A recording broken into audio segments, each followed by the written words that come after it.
Halo warga nobar yang ikut-ikutan ngibarin bendera One Piece tapi nggak nonton One Piece karena episodenya nggak abis-abis. Kayak apa kabarnya bebuhan pian berataan? Sesuai janji kemarin, kali ini Mamang Tobi sang pengangguran profesional akan membawakan salah satu film yang sudah pasti The Expendables 4. Setelah bertarung mati-matian di berbagai misi berbahaya di film 1, 2, dan 3, kali ini nambah lagi nih misi berbahayanya. Ditambah lagi dengan kehadiran sekelompok teroris yang sangat-sangat berbahaya dan kejam sampai-sampai tim legend brutal ini kehilangan sosok yang sangat dihormati. Hingga terjadilah duel maut antara Mamang Botak Jason Statham melawan Iko Uwais sang ahli pencak silat tapi bukan dari PSHT. So, tanpa berlama-lama lagi, siapkan mata, telinga, dan anu-anuan kalian semua. Mari kita nobar dan inilah The Expendables 4.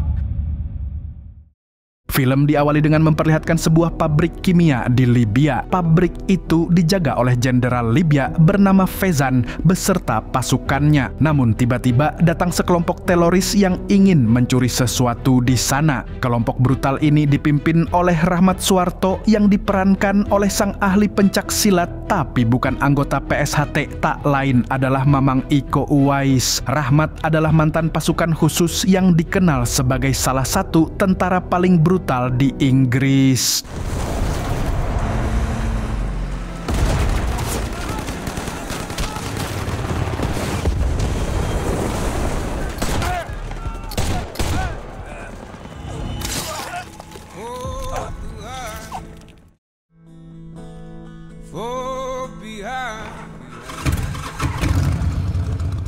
Kemudian kita kembali diperkenalkan dengan sosok legend yang tidak lain adalah Barney Ross. Dia terlihat sedang mengunjungi rumah si Mamang Botak, Lee Christmas. Namun Lee ternyata sedang cekcok dengan pacarnya yang bernama Gina. Gina merupakan anggota The Expendables angkatan baru yang baru masuk saja sudah berani berdebat dengan Mamang Botak kita. Udah kayak Gen Z zaman sekarang yang dikit-dikit komplain ke atasan terus curhat di Twitter. And feelings don't exist. I lost my ring at this bar. You. Setelah cekcok dengan Gina, Lee memutuskan untuk ikut bersama Barney yang mengajaknya pergi ke bar langganan mereka untuk minum bandrek. Namun ternyata Barney punya tujuan lain. Dia sebenarnya ingin mengambil kembali cincin kesayangannya yang saat ini berada di tangan seorang preman bernama Jumbo. Ternyata beberapa waktu sebelumnya Barney sempat mabuk dan terlibat dalam sebuah perjudian. Tapi sayangnya ia kalah taruhan dan harus menyerahkan cincinnya kepada Jumbo. Used to be strong, what happened? And you used to be hairy. I mean, thumb wrestling, like that. Namun karena Barney sedang nyeri otot, Barney pun meminta pertolongan Lee untuk mengambil cincinnya kembali. Tak lama kemudian, Jumbo pun masuk ke dalam bar. Seketika Lee pun terheran karena orang bernama Jumbo itu ternyata tidak Jumbo alias Cebol. Tanpa membuang waktu, Lee pun mengajak si Jumbo dan anak buahnya untuk baku hantam dan yang menang akan menjadi pemilik cincin Barney. Walaupun satu lawan banyak, Lee berhasil membuat mereka seperti pecundang.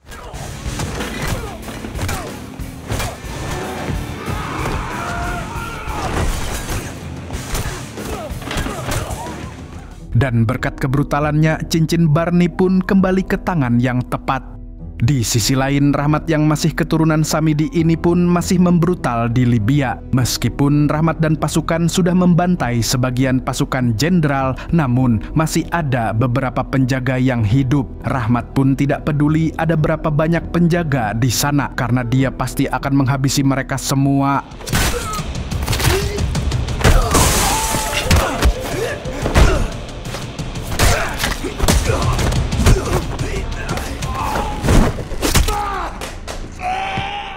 Di waktu yang sama, The Expendables sedang berkumpul untuk menjalankan misi baru. Selain anggota utama, mereka juga memiliki dua anggota tambahan. Yang pertama, ada mantan pasukan khusus bernama Easy Day. Sedangkan yang satunya lagi adalah Galan. Dia merupakan anak dari Galgo yang sudah pensiun dari The Expendables. Sama seperti ayahnya, Galan juga memiliki kepribadian yang banyak bacot.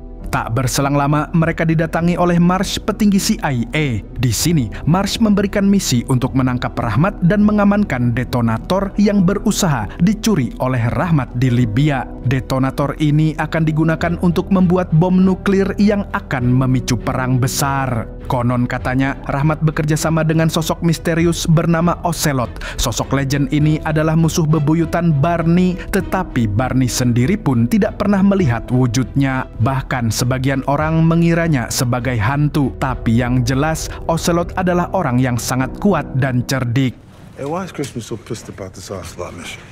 To find out who codename Ocelot actually is. Barney very well knows exactly how far he's willing to go to end into an ambush and nearly killed his entire team.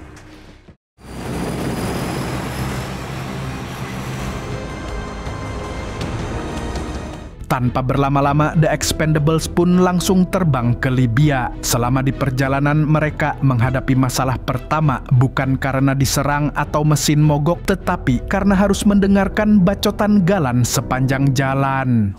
You know, Toro, what I'm talking about, right?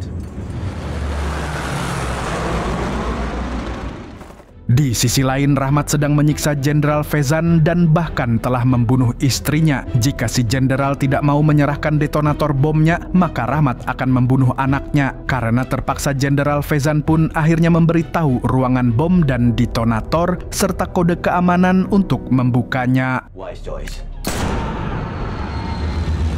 The Expendables kemudian sampai di Libya. Namun anehnya, pesawat mereka langsung mendapatkan serangan padahal jarak dari lokasi penyerangan masih cukup jauh. Alhasil, Barney pun menurunkan seluruh tim untuk melawan antek-antek Rahmat. Sedangkan dirinya akan tetap berada di pesawat dan menyerang lewat udara. Saat sudah berada di bawah, Gunner langsung menembak Rahmat dari jarak jauh, tetapi semua tembakannya meleset. Oleh karena itu, mau tak mau mereka semua harus menyerang mereka secara ugal-ugalan.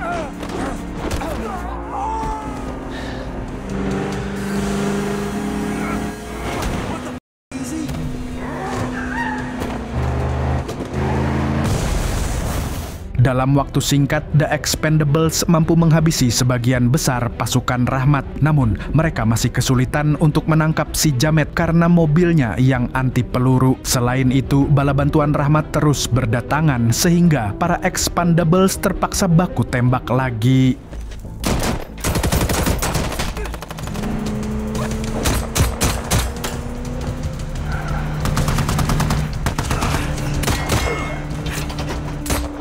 Di tengah baku tembak, tiba-tiba pesawat Barney ditembak oleh senjata otomatis milik Rahmat. Meskipun pesawatnya hampir jatuh, Barney tetap menyuruh Lee untuk fokus pada misi. Tetapi sebagai teman, Lee tidak mungkin membiarkan pesawat Barney jatuh. Alhasil, dia pun berbelok dan menabrakkan mobilnya ke senjata otomatis tersebut.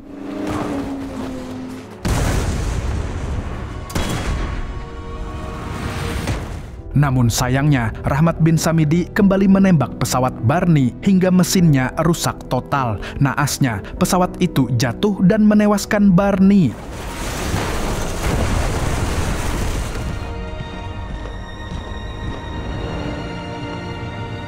Bahkan, jasadnya pun terbakar dan hanya tersisa tulang dan cincin kesayangannya.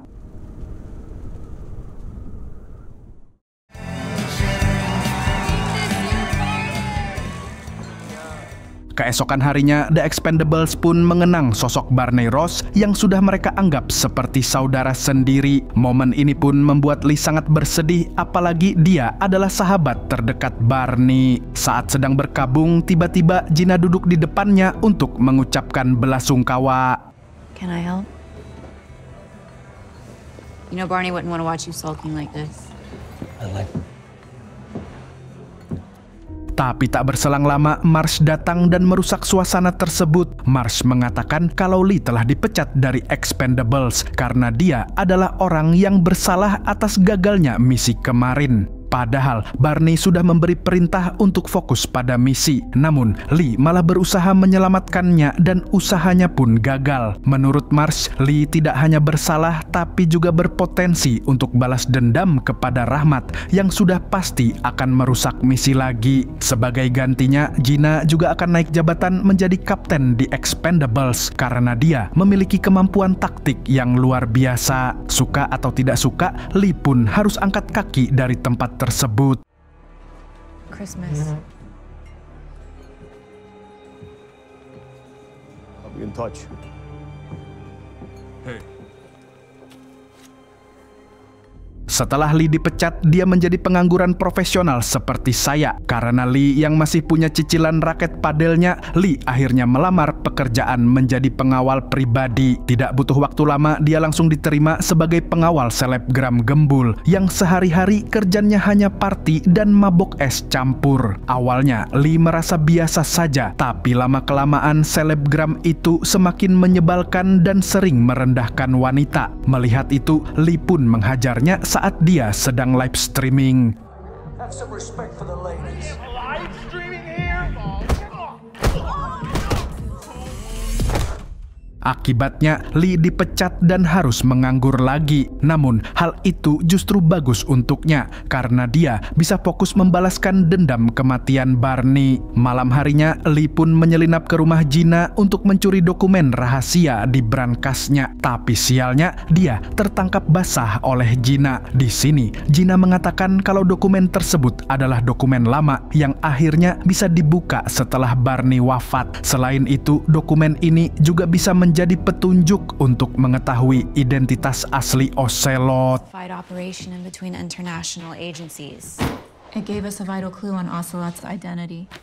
So once Barney passed, that file was declassified. Mendengar itu, Lee pun meminta Gina untuk mengajaknya ikut dalam misi karena dia sangat ingin menghabisi Rahmat dan menemukan sosok Ocelot. Tetapi Gina tidak mau melibatkan Lee yang penuh dengan rasa dendam. Alhasil, mereka berdua pun baku hantam.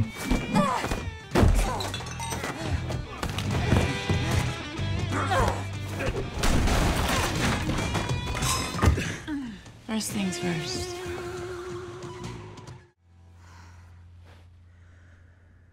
Setelah puas bermain, Lee memberikan sebuah pisau kepada Gina untuk dibawa saat misi berlangsung. Lee sangat sadar kalau dia tidak bisa ikut, jadi dia berharap pisau tersebut bisa mewakilinya. Namun ternyata pisau itu telah ditanam GPS karena Lee berniat untuk menyusul Gina dan timnya.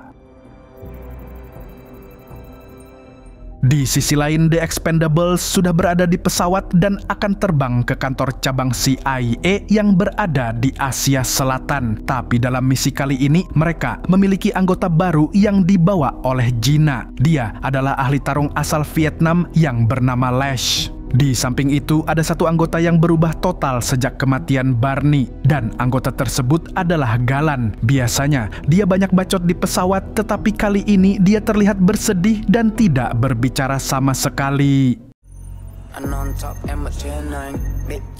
Tanpa membuang waktu, Marsh dan asistennya yang bernama Russo langsung menjelaskan misi baru mereka. Misi ini akan berlokasi di tengah laut karena Rahmat CS berencana untuk meledakkan bom nuklir di dekat Rusia. Tujuannya adalah karena Ocelot ingin menciptakan perang dunia ketiga. Agar itu tidak terjadi, maka The Expendables harus segera melumpuhkan Rahmat dan mengambil alih detonatornya.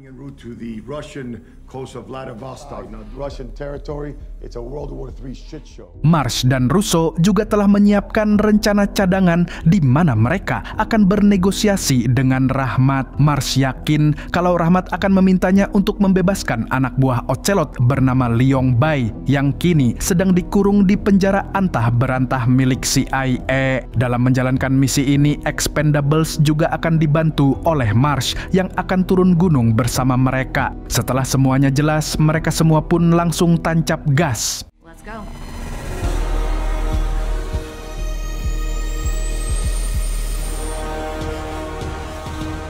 Is that next? Pada waktu yang bersamaan, Lee sedang berada di Thailand. Di tempat ini, dia berniat untuk mencari seseorang bernama Decha. Konon katanya, Decha adalah petarung mematikan dan ditakuti oleh semua lawan. Selain itu, dia juga merupakan teman lama Barney dan pernah menjadi anggota Expendables. Sayangnya, tidak ada warga yang tahu tentang Decha. Bahkan kabarnya, dia telah lama meninggal dunia. I'm looking for a man named Decha. Decha is long gone. Alhasil, Lee pun memutuskan untuk mencari ke tempat lain dengan menggunakan kapal. Uniknya, kapal tersebut memiliki logo Expendables. Saat Lee akan pergi, tiba-tiba dia dihentikan oleh seorang tukang sapu yang ternyata ahli Muay Thai. Tapi kemudian dia terkejut saat melihat cincin Barney yang ada di jari Lee. Terlebih lagi setelah dia tahu bahwa Barney telah almarhum karena Rahmat. Akhirnya dia pun mengaku kalau dirinya adalah Decha dan memutuskan untuk membantu Lee dalam menebus dendam kematian Barney. Mereka berdua lalu berlayar mengikuti arah GPS. Di dalam pelayaran, Decha bercerita kalau dia pensiun karena tidak mau membantai orang lagi. Dia merasa bahwa setiap kali membantai orang, hatinya menjadi tidak tenang. Agar bisa mendapatkan ketenangan, maka Decha harus berhenti total dari dunia pergelutan. I had to stop before there was nothing left. Di sisi lain, The Expendables telah sampai di kapal yang dibajak Rahmat. Tapi anehnya, tidak ada tanda-tanda kehidupan di sana. Gina pun memberi perintah untuk menyusuri setiap sudut kapal. Namun, mereka tidak menemukan siapapun. Lalu saat mereka sedang lengah, tiba-tiba alhasil, mereka pun tidak bisa berkutik karena dikepung dari segala penjuru. Anak buah Rahmat lalu melucuti semua senjata Expendables dan mengurung mereka di kapal tersebut. Saat dikurung, para Expendables saling mencurigai satu sama lain. Mereka menduga kalau rencana penyergapan ini telah dibocorkan oleh seseorang. Selagi mereka berdebat, tiba-tiba tangan kanan Rahmat yang bernama Bok bin Paijo masuk ke ruangan itu. Dia kemudian memukul Marsh dan membawanya ke hadapan Rahmat.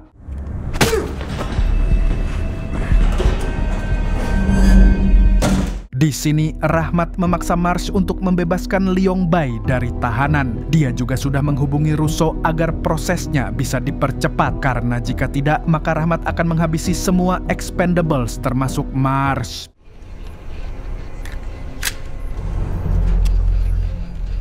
I can get you the authority. Di lain pihak, Lee dan Decha sudah sampai di dekat kapal. Namun sayangnya, Decha tidak ikut naik dan memilih untuk pulang saja. Lee pun bisa memaklumi keputusan tersebut. Akhirnya, dia naik ke kapal dengan seorang diri. Dia lalu menyelinap secara diam-diam, tidak berbunyi seperti kentut. Meskipun tidak berbunyi, tetapi baunya tetap mematikan. Namun sialnya, dia malah ketahuan oleh salah satu jamet. Alhasil, Lee pun membrutal sebelum waktunya. Lee kemudian masuk ke dalam dengan sangat tenang sambil melacak keberadaan rekan-rekannya. Tapi karena penjagaan di sana sangat ketat, dia pun tidak punya pilihan selain membrutal dalam mode senyap. Hebatnya, dia bisa membantai banyak penjaga tanpa menimbulkan suara berisik.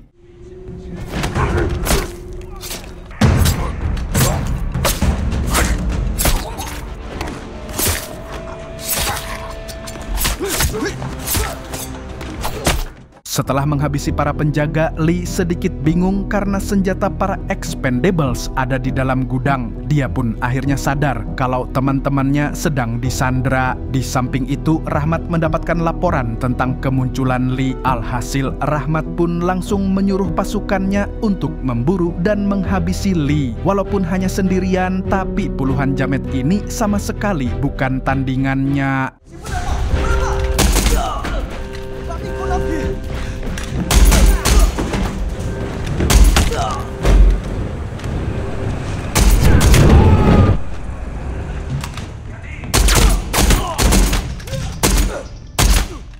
Kemudian dengan cerdiknya, Lee mencuri salah satu motor bersenjata di sana lalu ugal-ugalan di dalam kapal. Dia pun menjadi semakin sulit untuk dikalahkan.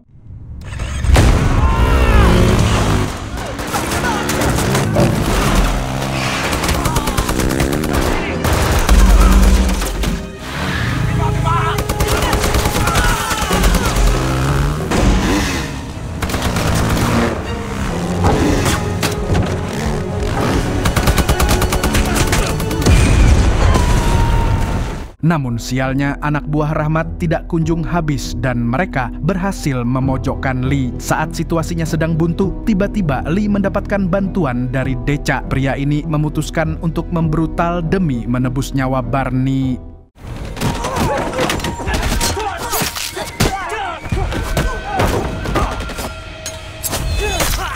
Lee pun sangat terkejut dengan skill bertarung Decha. Dia benar-benar hanya mengandalkan pisau dan bela diri, meskipun semua lawannya menggunakan senjata api.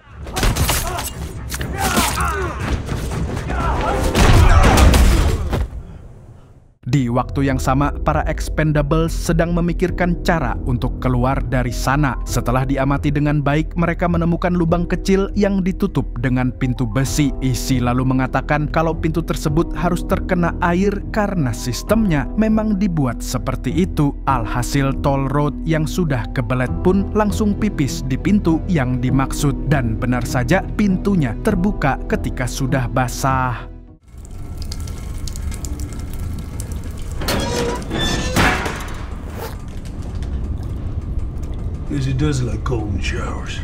Ketika mereka berhasil keluar, Lee dan Decha justru baru masuk ke ruangan itu. Sialnya, Gina dan kawan-kawan kembali dihadang oleh anak buah Rahmat, sedangkan mereka belum mengambil senjata masing-masing. Tapi tiba-tiba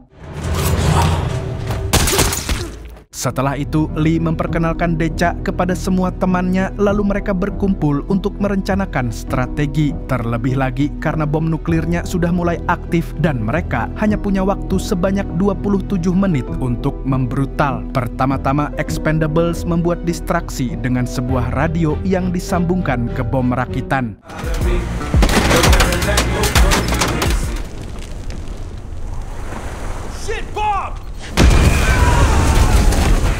Saat bom sudah meledak, Lee dan kawan-kawan pun muncul dan langsung menghabisi musuh dengan gaya dan senjata masing-masing.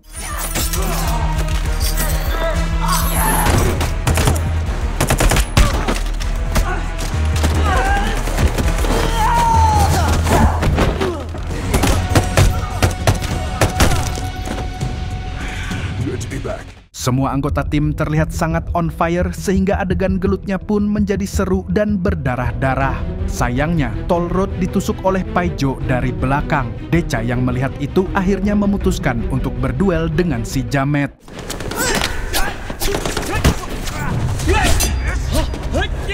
Tidak sendiri, Decha juga dibantu oleh Lash, si petarung dari negeri Nguyen. Alhasil, Paijo pun ketar-ketir dan berakhir tewas dengan sangat mengenaskan. Di waktu yang bersamaan, Lee mengajak Rahmat bin Samidi untuk berduel. Dengan santuinya, Rahmat mengeluarkan senjata andalan yang terlihat seperti pentungan hansip. Sedangkan Lee, dia tetap setia dengan pisau kesayangannya. Dan pertarungan pun berlangsung dengan sangat brutal.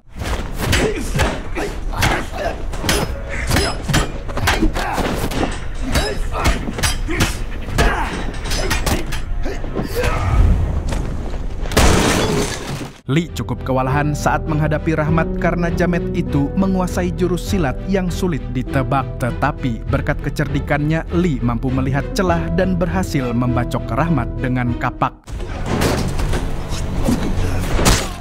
Lee kemudian menginjak kapak tersebut hingga Rahmat kesakitan. Semua itu dia lakukan untuk membalaskan dendam Barney. Dia lalu bertanya tentang detonator bom kepada Rahmat, tapi ternyata detonator itu berada di tangan Ocelot. Tidak berselang lama, pihak CIA datang membawa Liong Bai untuk ditukar dengan Marsh. Namun tiba-tiba Liong Bai ketakutan saat melihatnya, dan disinilah terungkap kalau Marsh adalah Ocelot. Marsh lalu mendor Liong Bai karena dia memiliki semua bukti kejahatannya selama ini. Bye. Melihat itu, Lee dan kawan-kawan pun sangat marah. Selama ini ternyata mereka selalu menjalankan rencana Ocelot. Sebelum menghabisi Marsh, Lee pun mengalmarhumkan Rahmat terlebih dahulu. Kemudian dia menembak helikopter Marsh dengan senapan roket sehingga dia tidak bisa kabur dan tidak punya pilihan selain mematikan bomnya. Tapi sialnya, Marsh justru membuang pemantik bom tersebut. Selain itu, dia juga mengerahkan semua pasukannya untuk menghabisi para Expendables. Karena amunisi mereka tinggal sedikit dan kondisi toll road semakin memburuk, akhirnya Deca mengusulkan ide untuk kabur menggunakan kapalnya. Untuk mengalihkan perhatian, Gunner pun membuat beberapa ledakan agar pasukannya bisa turun ke kapal Deca dengan selamat. Saat semuanya sudah turun, Lee justru memutus tambangnya. Dia memilih untuk mengorbankan diri karena bom sebentar lagi akan meledak. Lee pun menyuruh timnya untuk pergi sejauh mungkin, sedangkan dia akan menghentikan kapal besar itu supaya ledakan bomnya tidak membahayakan umat manusia.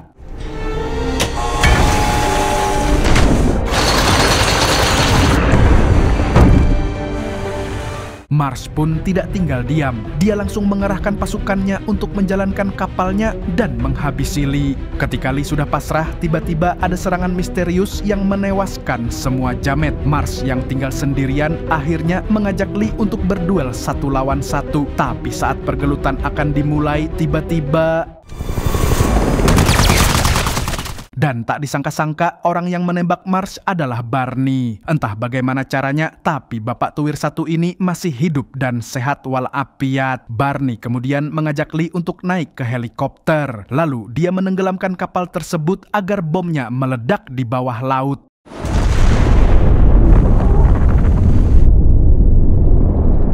Di akhir film, para Expendables kembali berkumpul di bar langganan mereka sambil merayakan kedatangan Barney yang bangkit dari kubur. Di sini, Barney menceritakan kalau dia sempat terjun sebelum pesawatnya meledak dan mayat yang ada di pesawat itu adalah jasad si Jumbo. Dengan kata lain, Barney sudah memiliki rencana untuk memalsukan kematiannya.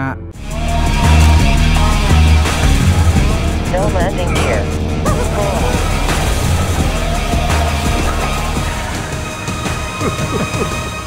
Dan film pun tamat. Sayangnya benar, seri film The Expendables ini baru sampai yang keempat. Tahu tuh belum ada kabar film kelimanya. Yang tahu kapan film The Expendables 5 rilis, coba komen aja. Dari film ini kita belajar bahwa jadi pengangguran seperti Lee nggak apa-apa. Tapi cobalah temukan pekerjaan yang sesuai dengan keinginanmu. Contohnya saya, pengangguran profesional. Mau perintis, mau pewaris, terserah. Tapi kerjakan apapun itu, yang penting apa? Ya benar, yang penting capek. Oke, buat warga nobar semua, terima kasih sudah menemani saya sampai di akhir video. Kalau kamu suka alur film yang brutal-brutal seperti ini, pertama, pencet tombol like-nya. Kedua, komen apa momen terbaik menurut kalian dari video ini. Dan jangan lupa share tuh momennya ke siapa aja, yang penting kenal. Segitu dulu dari Mamang Tobi, sang pengangguran profesional, mengucapkan sampai jumpa di video selanjutnya. Nah, kalau begitu, apa tuh passwordnya Bang? Burung Kuntul pamit undur diri.